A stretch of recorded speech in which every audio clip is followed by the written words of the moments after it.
kepala sekolah dari SD Negeri 257 Air Batu 1 yang sudah berkenan untuk memberikan waktunya dalam membantu saya memenuhi kegiatan calon guru penggerak melalui Bapak adakan wawancara menyangkut tentang mungkin kegiatan di sekolah dalam Bapak mengambil sebuah keputusan. Ya, terima kasih kepada saudari atau Ibu Kurnia Puji Bestari SPD, salah satu guru dari SMP Komus Melangi, sebagai mitra dari SD Negeri 257 Bersenang Air Batu 1 Kecamatan Tabir Ilir, satu-satunya guru di Tabir Ilir SMP Lapangan terpilih sebagai calon guru penggerak. Kami apresiasi sekali tentang ibunya yang dipanggil saya ini luar biasa. Kami sambut ini sebagai kami dari kepala sekolah.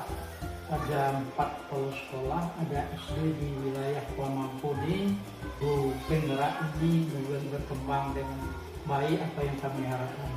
Dan ke depan kerjasamanya baik di segi organisasi dan kesiswaan dan ke depan di bawah guru penggerak ini lebih maju lagi. Kita mulai ya Pak ya. Pertanyaan pertama Pak, selama ini bagaimana caranya Bapak mengidentifikasi kasus-kasus di sekolah? Mungkin ada kasus yang berupa dilematika atau ada yang bagaimana caranya Bapak mengidentifikasi? Baiklah, ini suatu kepercayaan luar biasa kepada kami sebagai pimpin kelas 10. Pagi ini dapat suatu pekerjaan wawancara dengan salah satu guru penggerak pada masalah identifikasi tentang kasus yang berupa yang ada di sekolah yang kami pimpin yang selalu ada lemahnya. Sebelumnya saya harus mengenai cara saya mendeteksi kasus tersebut bersama-sama bahwa situasi yang terjadi ketika seseorang harus memilih antara 2 pilihan, di mana kedua pilihan secara moral benar tetapi bertentangan. Ini cara yang saya identifikasi kasus ini harus didasarkan oleh 5 kompetensi kepala sekolah, terutama berdasarkan peraturan Kemendikbud nomor 13 tahun 2007, yaitu diantaranya kompetensi kepribadian, yang kedua kompetensi manajerial, yang ketiga kompetensi kewirausahaan, yang keempat kompetensi supervisi, yang kelima kompetensi sosial. Saya akan mengambil kasus sekolah ini yang bisa pimpin, kasus yang ambil mengenai lingkungan sekolah yang perlu memberi perubahan menjadi sekolah yang bersih dan rindang. Jadi dalam identifikasi kasus dilema itu tadi kita butuh namanya kompetensi yang harus dimiliki seorang pemimpin ya Pak. Ya.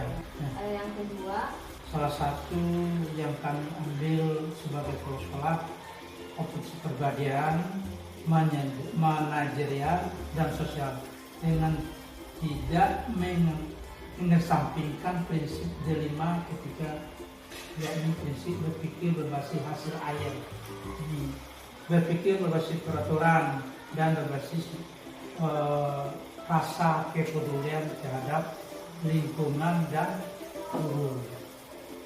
Itu yang pertanyaan yang kedua. Dalam mengambil keputusan ada hal-hal yang mendasari,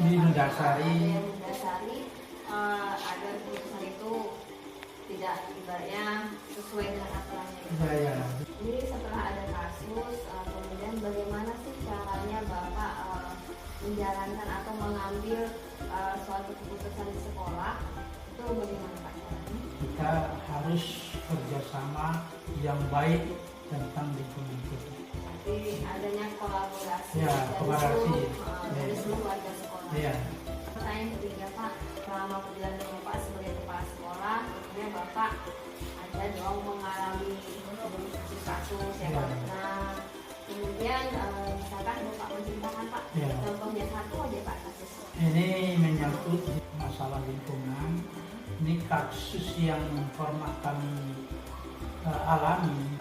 Belum begitu tata yang rapi terhadap lingkungan tersebut. Binatang seperti kambing, sapi selalu masuk. Itu termasuk kasus kami untuk memelihara lingkungan supaya lebih bagus. Dan cara-caranya kami tidak lepas dari kerjasama dengan wali murid, warga sekolah, terutama masalah guru. Ini guru harus berperan aktif tentang masalah lingkungan ini supaya sekolah kita sebagai rindang. Jadi kami mengambil kebijakan berduduk bersama dengan wali murid, guru menghadapi tantangan dan kasus seperti ini. Kasus yang sudah pernah Bapak alami yaitu tentang lingkungan, bagaimana lingkungan itu supaya nyaman untuk warga sekolah. Dan ini sudah langsung Bapak jawab di nomor 4 itu Pak. Jadi langkah-langkahnya yaitu Bapak melakukan kerjasama dengan wali murid, dengan Bapak Ibu guru, dan mungkin dengan warga sekolah di lingkungan sekolah ya Pak. Baik Pak, pertanyaan yang berikutnya kita langsung aja ke pertanyaan nomor 5 Pak. Apa saja Pak yang Bapak anggap efektif?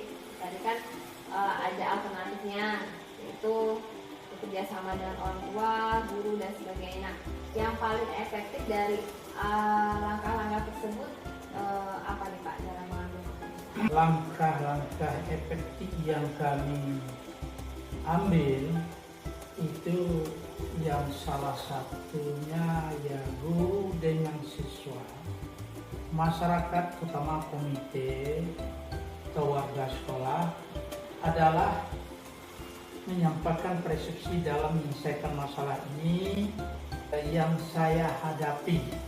Jadi dari komite, warga sekolah, guru, dan salah satu perwakilan dari murid, kami minta menyampaikan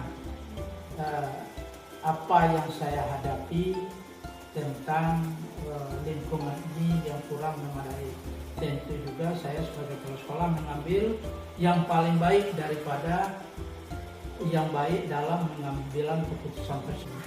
Berarti langkah efektif yang Bapak ambil dari permasalahan ini atau kasus ini yaitu intinya kerjasama Antara kerjasama dengan menyampaikan permasalahan, kemudian menyamakan persepsi dengan satu tujuan ya Pak, bekerja sama dengan seluruh pihak warga yang sekolah terkait. Selanjutnya Pak, dalam Bapak menjalankan atau melakukan langkah-langkah efektif tadi, apa tantangan yang pernah Bapak hadapi? Mungkin ada hal-hal yang menjadi tantangan yang ibaratnya harus saya capai, kira-kira apa? Pertama masalah pendanaan, itu satu tantangan. Dananya besar, tentu melibatkan orang banyak, warga sekolah atau pihak komite. Dalam menyelesaikan sebuah kasus, apakah Bapak membutuhkan waktu tertentu? Maksudnya gini, misalnya ada sebuah kasus nih, apakah Bapak sekaligus saat itu juga memutuskan atau Bapak memerlukan jeda waktu untuk memikirkan cara penyelesaiannya Pak? Ini kalau kembali kepada prinsip, kalau menurut media sekolah itu ada kasus itu kami spontan menyelesaikan, menindaklanjuti salah satu contoh. Mungkin hari penghujan, airnya tergenang di depan sekolah misalnya, itu mau tidak mau kita harus menimbun segera. Mungkin di sekolah ada pasir, kami timbul langsung itu yang sering kami terjadi kasus itu. Ini spontan kami spontan. Jadi tahap demi tahap, juga guru yang mendidik dan piket setiap hari selalu kami mengingatkan, ngasih tahu bahwa ada air yang tergenang atau yang lingkungan atau kayu atau pohon yang dirusakkan anak, itu spontan memanggil anak siapa yang rusak. Salah satu masalahnya. Jadi tidak nunggu waktu, kita spontan. Ada yang kurang nyaman kami lihat, itu spontan berpikir kami panggil dengan secara kekeluargaan lah. Ya, siswa itu kami tanya, mudah-mudahan jangan ke depan sama-sama kita pelihara, jangan dibuat lagi, terutama masalah tanaman. Ingatkan, kami serahkan pada guru pikir hari itu untuk membina anak tersebut, mudah-mudahan ke depan jangan terulang lagi. Pembinaan atau keputusan yang diambil Spontan, langsung.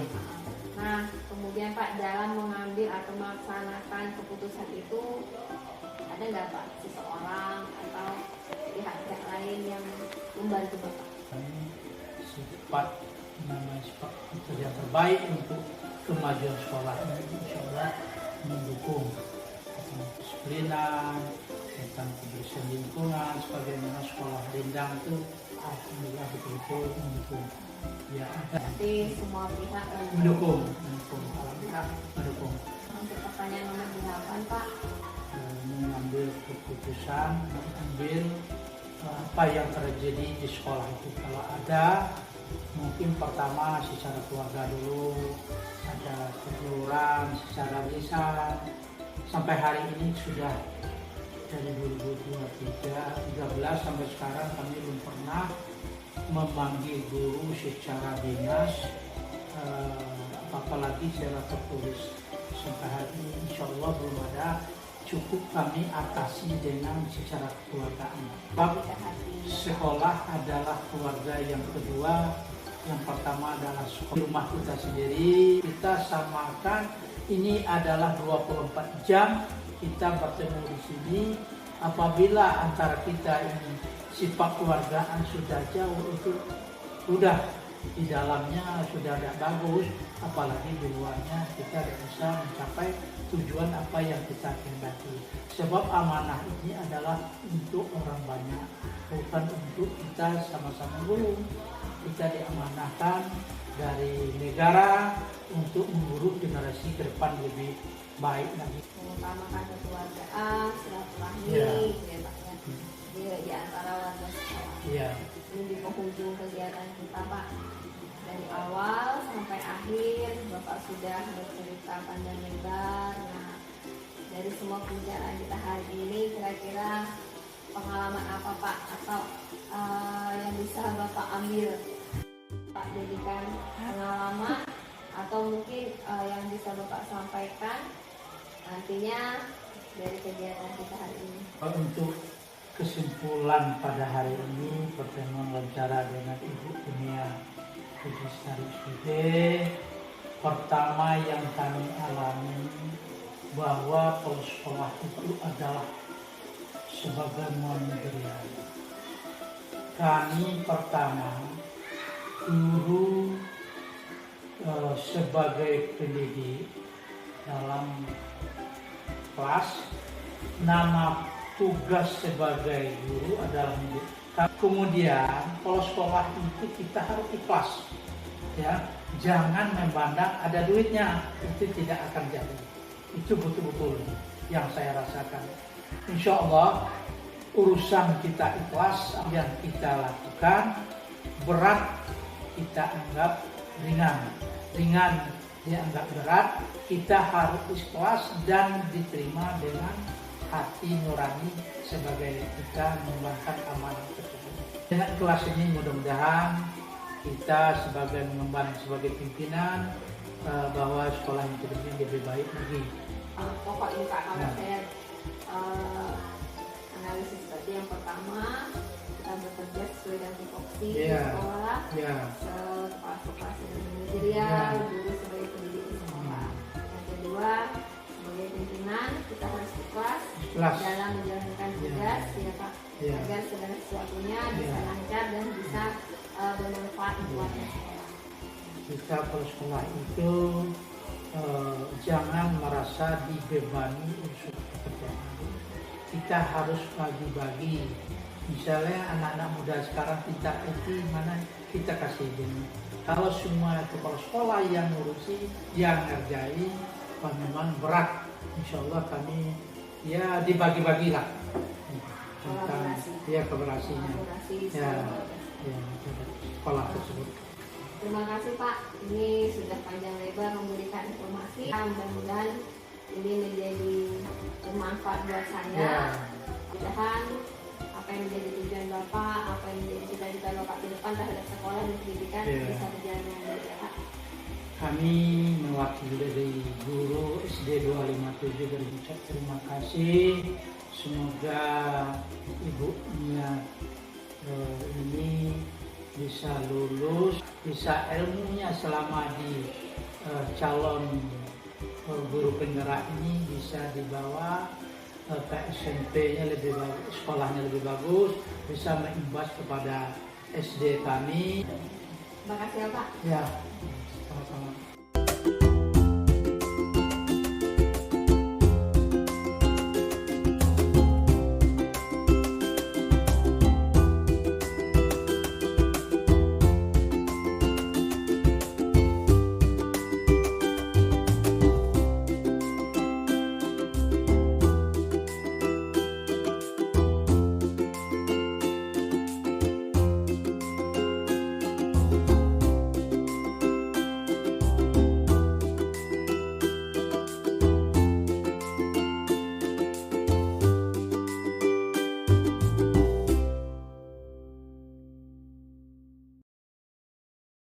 Assalamualaikum warahmatullahi wabarakatuh. Waalaikumsalam warahmatullahi wabarakatuh. Sebelumnya saya ucapkan terima kasih nih Iya. buat Pak Darto yang sudah meluangkan waktunya menerima saya melaksanakan kegiatan saya untuk memenuhi tugas calon guru penggerak. Dalam hal ini saya meminta Bapak untuk bersedia diwawancarai Pak. Insya Allah siap. Ada Pak. Alhamdulillah sehat bisa ketemu.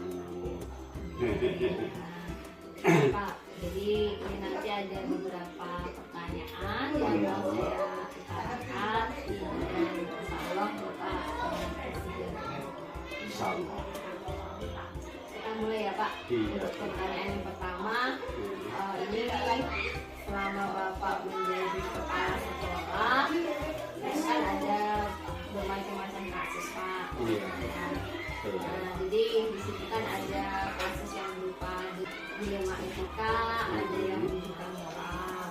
Nah, sekarang bagaimana sih caranya Bapak mengidentifikasi kasus-kasus itu Pak? Asik. Atas kata-katanya mudah-mudahan bisa bermanfaat untuk kita semua, baik itu maupun kami selaku kepala SD 258/6 Sari, Kecamatan Tabir Ilir, Kabupaten Merangin. Ya, di sini memang banyak sekali kasus yang kami alami itu. Memang kadang kita harus memilih.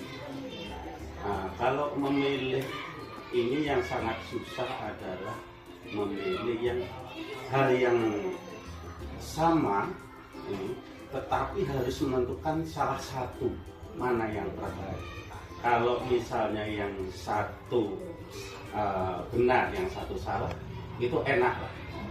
Tetapi kami dalam memutuskan itu saya tidak lari dari kami rapat dengan semua dewan guru.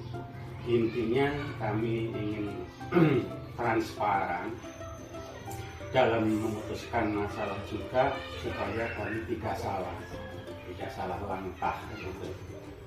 Nah, untuk itu tetap kami mengacu pada musyawarah dengan guru-guru, yang mana mereka bagaimana yang terbaik. Seperti harus menentukan salah satu. Sebagai contoh di sini yang sudah kami alami adalah masalah penempatan musola yang baru kami buat. Nah, pada waktu itu tahun 2019 itu tuh di antara dua tempat yaitu yang satu di belakang kantor dengan guru-guru. Kebetulan guru-guru di sini termasuk saya itu sudah sepuh-sepuh, udah jadi pertimbangan saya. Itu tempat yang satu. Yang keduanya di sana, di sebelah barat, sehingga dia akan membentuk sekolah ini lokasinya U. Sebenarnya bagus, tetapi saya menimbang tadi di sini bagus, di sana juga bagus, tetapi kami rapatkan yang intinya kami memutuskan karena kita mengingat berbagai hal termasuk guru-guru kami itu sudah tua-tua, nah, supaya tidak terlalu jauh untuk menggunakannya. Nah, misalnya Bapak Ibu ini sholat duha gitu kan di sini. Kemudian apalagi ini anak-anak. Nah, anak-anak ini juga kegiatannya di sini. Kan seperti itu. Misalnya pas pelajaran agama, kemudian dia membutuhkan tempat yang nyaman. Nah, itu. Jadi kami berusaha untuk membuatnya di sebelah kantor. Iya, tidak di sana. Karena di sana ke depan, Ibu, ya itu yang tadi saya katakan dilema itu tadi. Harus memilih, sebenarnya semuanya benar, tetapi saya ada rencana ke depan bahwa di sebelah sana, di sebelah barat sana, halaman sebelah sana, itu seandainya Tuhan mengabulkan, mungkin di situ akan saya buat laboratorium TIK. Nah, itu peserta TIK-nya.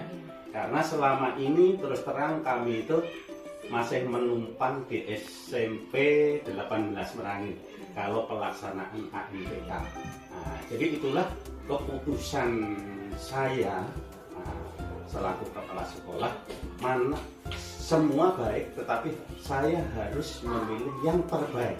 Nah, itu. Ya.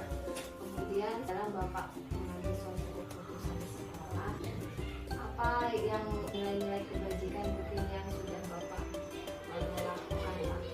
Nah, misalnya nilai kebajikan itu bagaimana sih tanggung jawabnya, efek atau dampak dari keputusan ini? Untuk efek kebajikan ini, ya tadi guru-guru ini yang sudah sepuh-sepuh, jadi tidak terlalu jauh. Karena ini kan jarak dari kantor sampai ke di sebelah barat itu kan sekitar 100 meter. Nah, itu lumayan juga berjalannya. Nah, mengingat kami sudah tua-tua ini kan, apalagi ke sana itu agak panas gitu. Jadi itu yang nilai-nilai kebajikan yang kami ambil, sehingga kami diputuskan bersama, yaitu penempatan yang sangat baik dan memenuhi kriteria kebajikan di sebelah kantor ini. Berarti intinya nilai kebajikannya mau bekerja dulu, malah kesanakan ibadah, dan anak-anak juga lebih terkontrol gitu ya, Pak. Betul. Lakukan keputusan itu tadi, Pak, ada nggak Pak pihak yang lain yang Bapak libatkan selain Bapak Ibu di sini? Oh iya, betul. Kami libatkan untuk komite.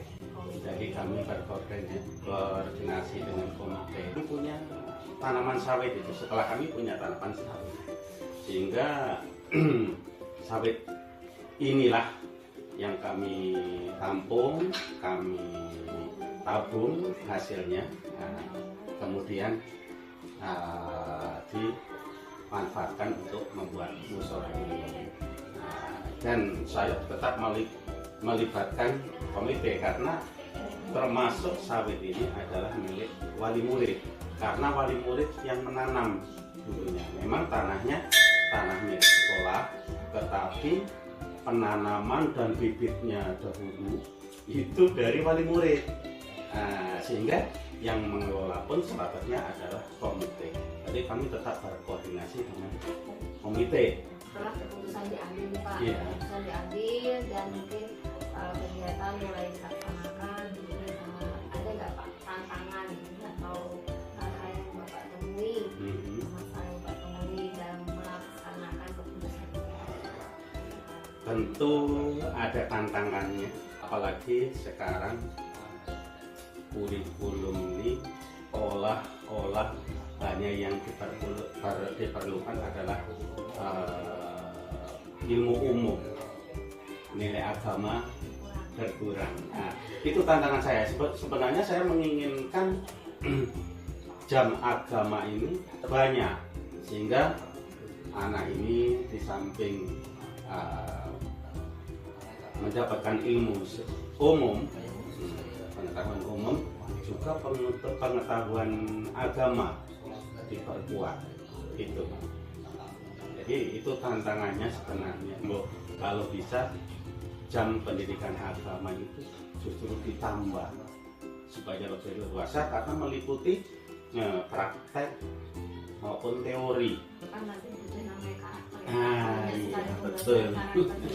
Gitu. Untuk yang selanjutnya, trik atau hal-hal yang efektif dalam Bapak mengambil keputusan pernah Bapak lakukan? Menekankan ke guru agama antara teori dengan praktek.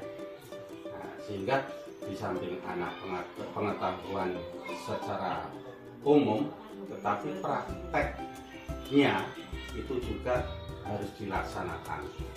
Kepada guru agama, tolong untuk anak-anak ini di samping teori tetap dilaksanakan praktek. Musola kita kan ada, dilaksanakan. Itu yang trik saya untuk yang masalah penggunaan musola ini. Iya. Artinya Bapak harus menekankan ke praktek. Iya, praktek. Dalam mengambil suatu keputusan, misalnya nih ada sebuah kasus, Iya. tesnya nih, Iya. Biasanya saya itu ngambil jeda waktu. ambil jeda waktu. Iya, jadi kami siapkan dulu apa langkah apa, kemudian apa yang harus kita lakukan. Nah, kan gitu. Kemudian saya harus berkoordinasi dengan guru. Terus nanti di dalam koordinasi ini pun jelas membutuhkan waktu. Pas saya ada ide, misal atau ada kasus, itu tidak mungkinlah kami langsung memutuskan sendiri. Tetap kami libatkan dan kami ambil jeda waktu supaya efektif dan tepat. Kami pun sudah siap apa yang harus kami lakukan dan apa yang akan kami sampaikan, karena kasus ini melibatkan warga sekolah gitu. Nah, maka keputusannya pun harus oleh warga sekolah, terutama adalah guru. Gitu. Supaya kami tidak salah langkah. Sesuatunya harus dilakukan. Iya, betul. Ada sebuah kasus, prosedur yang Bapak gunakan, nah itu apakah Bapak secara keluargaan atau secara kedinasan atau sesuai dengan peraturan yang berlaku gitu Pak. Misalnya ada sebuah kasus ya, pelanggaran terhadap anak atau terhadap gurunya. Nah itu bagaimana Pak prosedurnya kalau Bapak mengambil keputusan itu? Terima kasih. Biasanya pengambilan keputusan kalau ada kasus ini kami menggunakan secara kekeluargaan. Tetapi seandainya tidak bisa sama sekali, tidak bisa ditolerir, misalnya ngacu kepada kriminal, contohnya anak misalnya sabu-sabu misalnya, walaupun anak SD itu, nah, itu kan tidak bisa secara kekeluargaan. Nah, tetapi kalau kasus-kasus yang kecil, ya tetap kami berusaha untuk secara kekeluargaan. Gitu.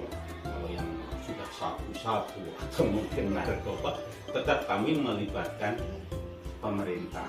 Iya. Berarti langkah utama yang diutamakan kekeluargaan. Iya. Jadi nanti kalau nggak selesai, lanjut ke tahap berikutnya. Iya betul.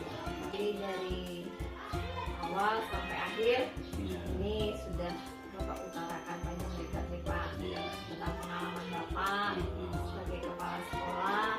Nah, dalam dalam hal mengambil keputusan berarti selain warga sekolah tadi ada juga komite Bapak buatkan. Nah kemudian dari awal sampai saat ini apa nih Pak yang bisa disimpulkan dari pembicaraan kita ini? Kesimpulannya adalah bahwa di dalam mengambil keputusan kita tidak boleh diktator, artinya tidak boleh kita ini egois, ya, tidak boleh egois, karena permasalahan di sekolah adalah permasalahan warga sekolah, di mana warga sekolah di situ ada murid, ada tenaga pendidikan termasuk penjaga sekolah, ada komite, ada guru, dan ada kepala sekolah. Nah, makanya di dalam mengambil keputusan tentu harus melibatkan warga sekolah tadi. Tidak boleh kita ini mengambil keputusan secara egois, dan tidak boleh kita mengambil keputusan secara spontan, karena kalau keputusan secara spontan itu nanti akan menimbulkan efek yang tidak baik. Itu prinsip kami seperti itu. Pertama, sebagai pimpinan dalam mengambil keputusan harus bermusyawarah dengan seluruh sekolah. Tidak egois, dan kemudian keputusan itu sebenarnya ada pertimbangan baik buruk dan baik Pak. Tidak spontan harus langsung diputuskan. Betul. Baik Pak, ini terima kasih kita sudah di penghujung kegiatan. Saya sangat terima kasih sudah membantu saya. Mudah-mudahan apa yang menjadi pengalaman Bapak menjadi ilmu buat saya Pak. Amin. Dan nanti kami juga diminta untuk ibaratnya bisa mengambil keputusan dari pengalaman-pengalaman yang sudah dilakukan. Amin. Terima kasih Bapak. Ye, sami-sami.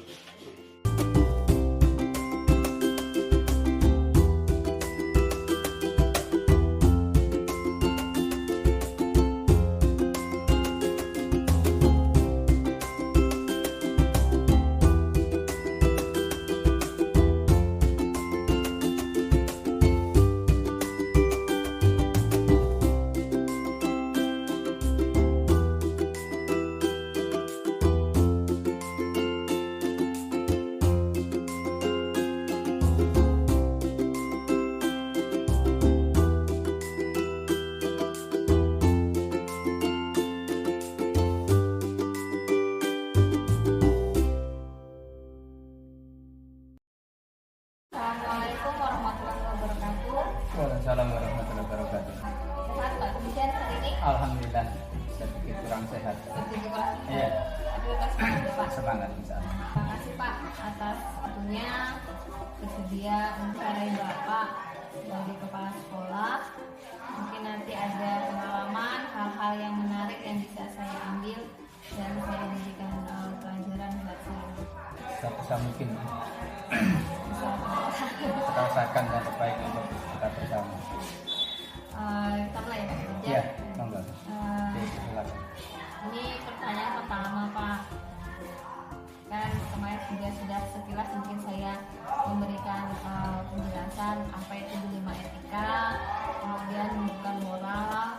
Nah, kalau menurut Bapak itu bagaimana caranya Bapak mengidentifikasi, menentukan oh ini loh kasus dilema etika, ini merupakan kasus bukan moral. Bagaimana caranya Bapak mengidentifikasi? Terima kasih. Menurut saya selaku pimpinan di sini ada dua persoalan di sini. Yang pertama yaitu kasus yang berkaitan dengan dilema etika moral dan bukan gitu ya. Jadi intinya dalam penegakan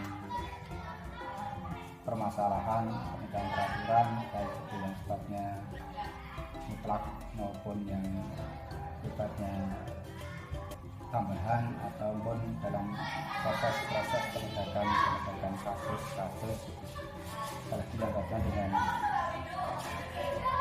dengan pilihan yaitu dengan dilema etika.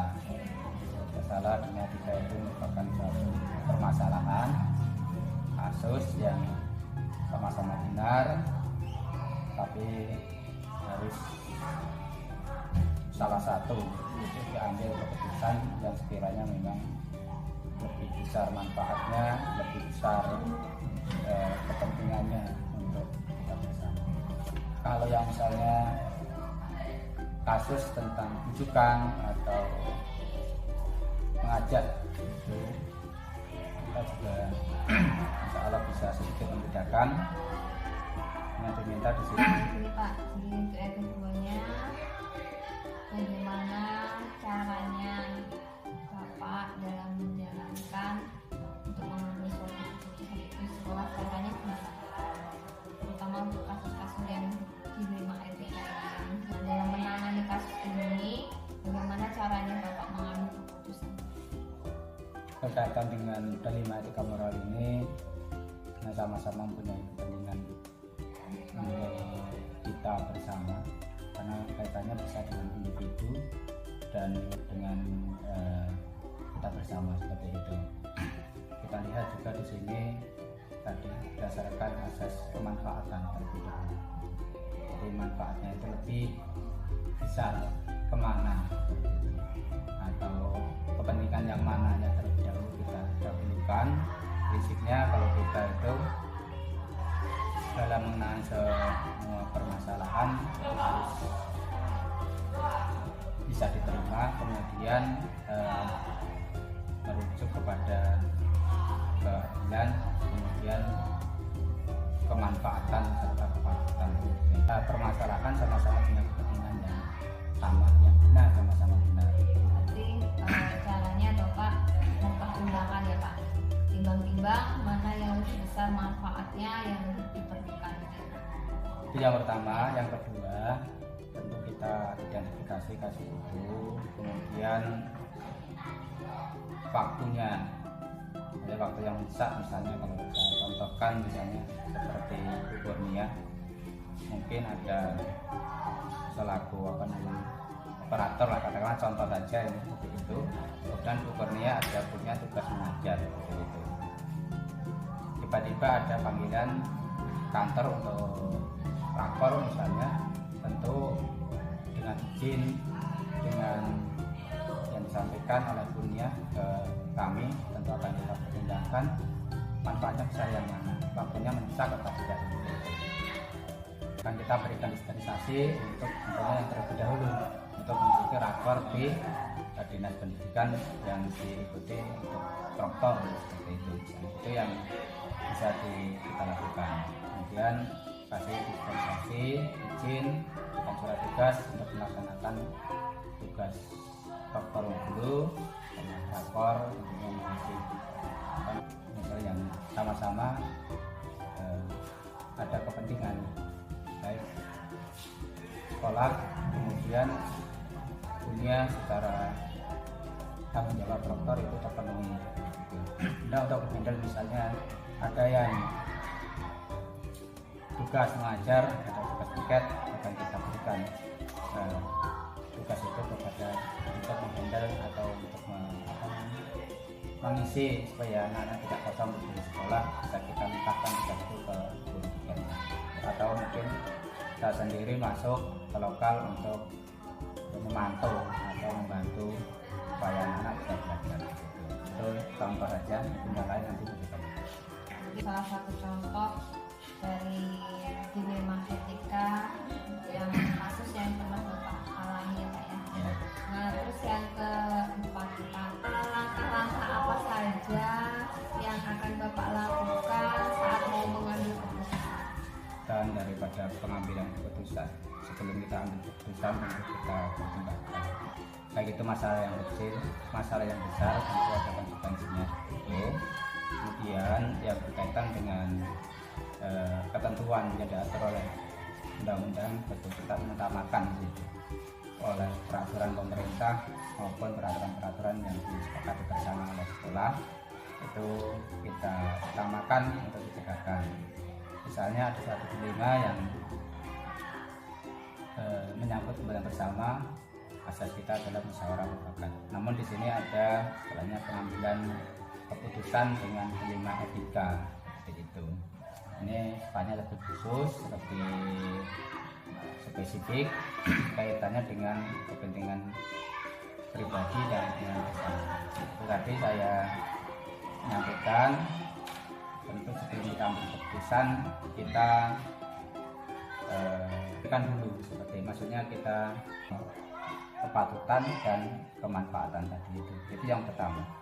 Yang pertama akan kita laksanakan tadi itu. Kemudian kita akan ambil keputusannya, akan berikan dispensasi untuk diberikan izin. Apakah hal-hal yang efektif yang bisa membantu Bapak saat mengambil suatu keputusan? Tentu dalam kontrak ini bukan hal yang mudah, karena ini kalau sifatnya memang secara pribadi.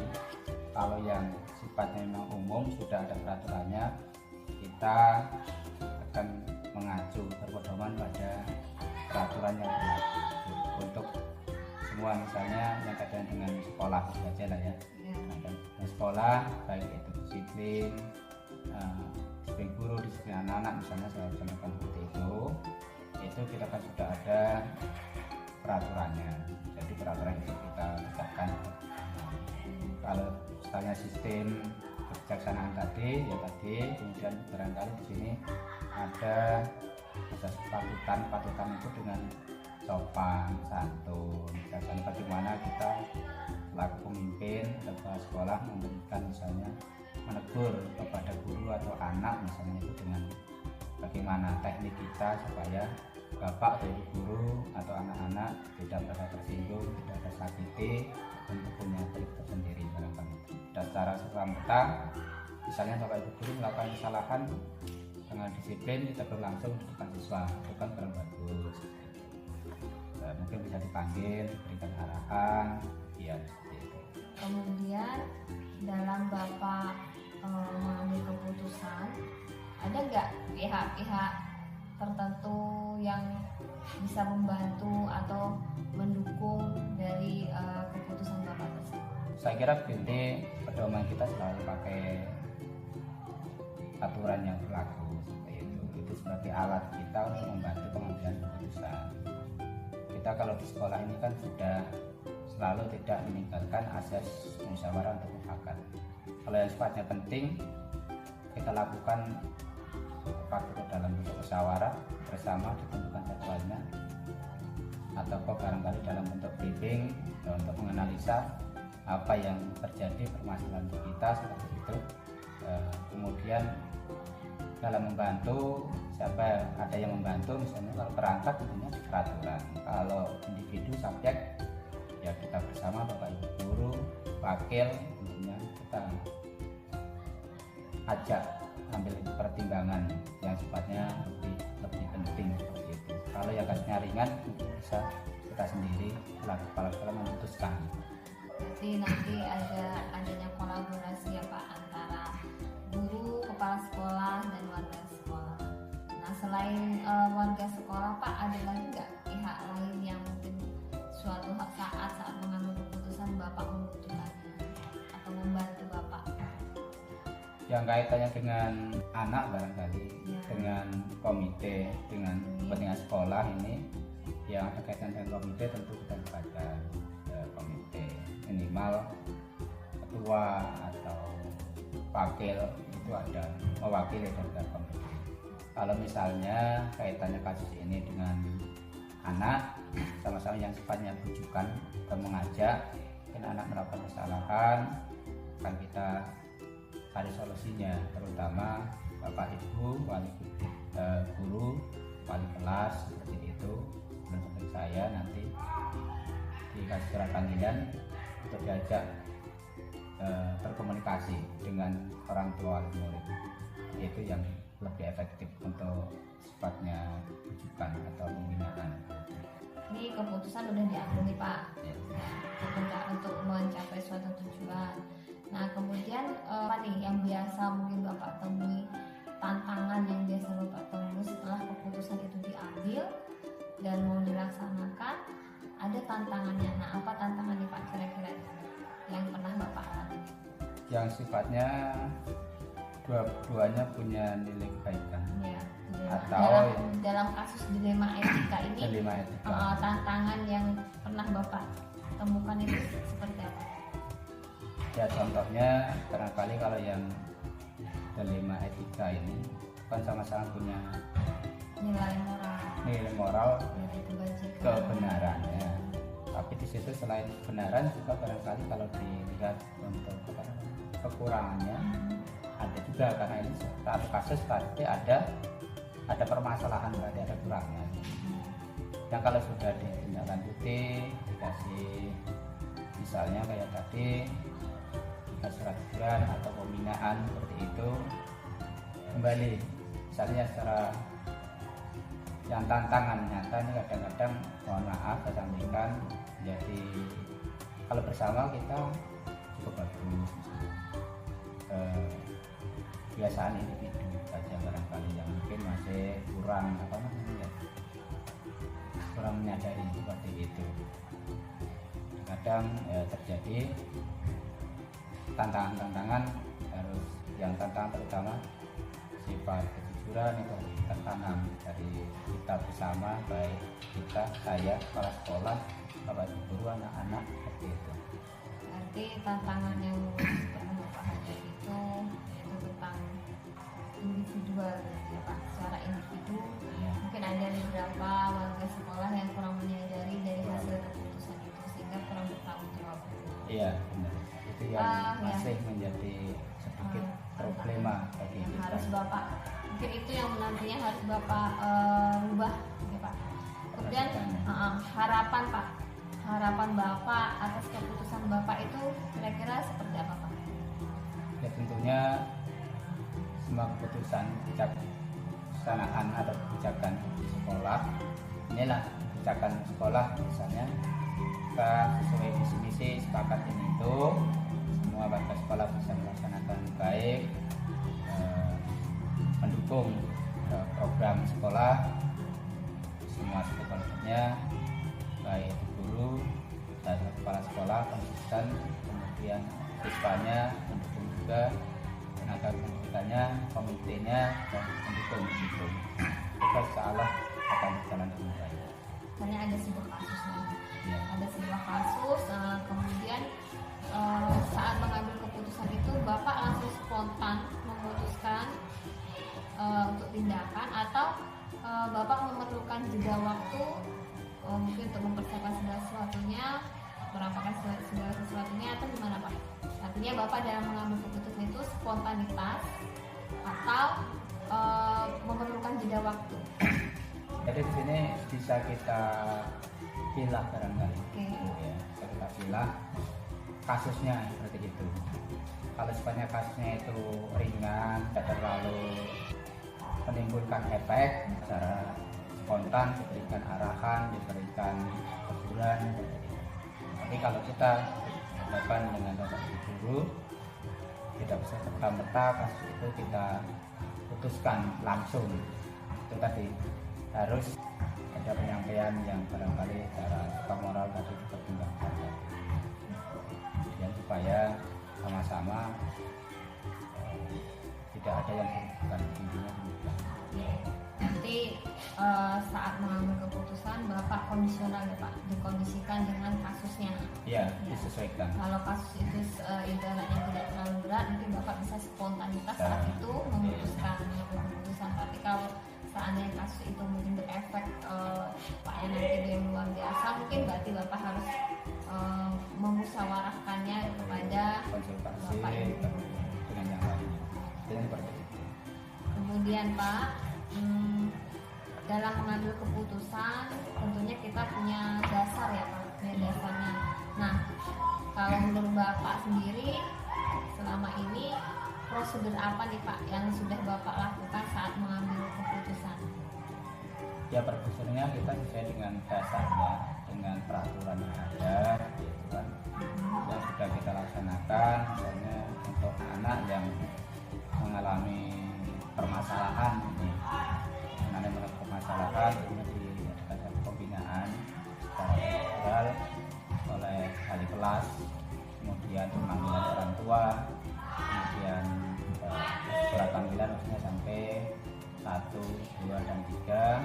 Di situ kita komunikasi sebelum kita putuskan permasalahan apa. Kalau memang permasalahan masih bisa diterima bersama, samakan kita lanjutkan. Kalau permasalahan yang mungkin terlalu berat, anak-anak misalnya yang merasakan permasalahan masalah pelanggaran kita cukup berat, misalnya asusila itu ya tentu akan kita mudah-mudahan semua kita belum pernah terjadi. Baiklah Pak Turmijan, ini dari awal sampai akhir kesimpulan mungkin sebagai seorang pemimpin, apa yang bisa Bapak simpulkan atau Bapak utarakan dari pengalaman Bapak? Kalau saya intinya begini, dalam penegakan peraturan itu ya, dalam penegakan peraturan baik yang sifatnya krusial, penting maupun yang sifatnya subjektivitas tambahan atau kurang penting, kita dalam pelaksanaan peraturan itu harus kita ketaati karena itu acuan kita, harus kita tegakkan. Namun demikian tidak secara serta-merta peraturan itu dilaksanakan dengan kaku, maksudnya kita perlu ada satu kebijaksanaan. Jadi kita tidak boleh juga bersifat arogan karena dia akan merugikan orang. Sifat arogan itu kan banyak nantinya menimbulkan ketidaksenangan secara individu. Jadi kita harus memutuskan sesuatu itu harus secara bijaksana. Kalau bisa dilaksanakan secara musyawarah mufakat itu lebih baik, artinya bisa diterima oleh semua pihak. Kalau tidak bisa keputusan itu buntuan, barangkali bisa kita ambil kebijaksanaan oleh pimpinan atau oleh kepala sekolah. Di pengalaman Bapak selama ini saat mengambil keputusan, Bapak tetap berpedoman dengan peraturan, kemudian sebagai pimpinan tidak boleh arogan dan harus bisa mengambil suatu keputusan yang bijaksana. Ya, komunikatif dan bijaksana, minimal itu minimal seperti itu. Dari Pak Turmijan,